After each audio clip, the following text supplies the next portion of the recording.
اجازه راکړه. بیرغ د استعمار نه ده. ګوره د 40 میلیونو په ارزښت ته غږېدلی نه سې دلته وریا صاحب، نه تا ته څوک اجازه درکوي چې د ملي ارزښت. زه یو افغان یم، ما ته ملي ارزښتونه د سر په بیه زه دفاع ترې کوم.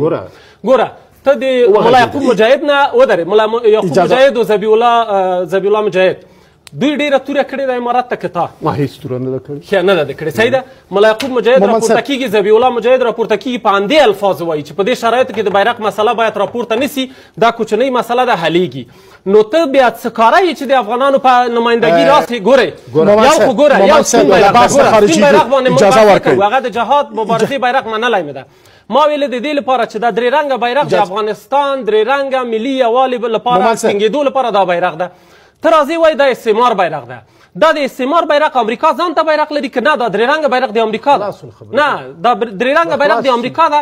دا د انګریزانو ګوره د قاضي امان الله خان چې دا بیرغ پورته کړه انګریزانو وویسته کوم بیرغ او موضوع څخه بهر نه شو ریاست. یعنې په دې هکله ګوره چې زه ناست وم، زه د ارزښتونو په هکله هېڅ چاته اجازه نه ورکوم. که ستا پر ځای غوږ ونیسه بهیر صاحب، که ستا پر ځای د اسلامي امارت یو مجاهد وای حق یې درلوده، تا په خپله جمهوریت کې کار کوه، د ډاکټر عبدالله د کمپاین مشر وي، د همدغه بیرغ لاندې ډالر هم اخیستې، د همدغه بیرغ لاندې امتیاز دې اخیسته.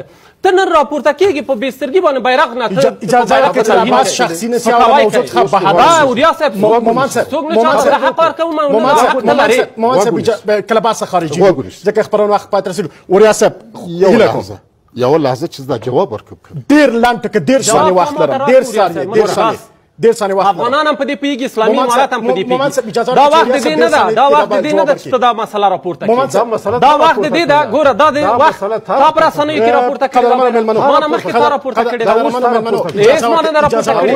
ما چې راپورته کړې ده ما د ملي یووالي لپاره راپورته، دا د نظام په ګټه ده. دا خبرې د نظام په تاوان دي، ضرر دي، نظام له منځه بیایي په دې.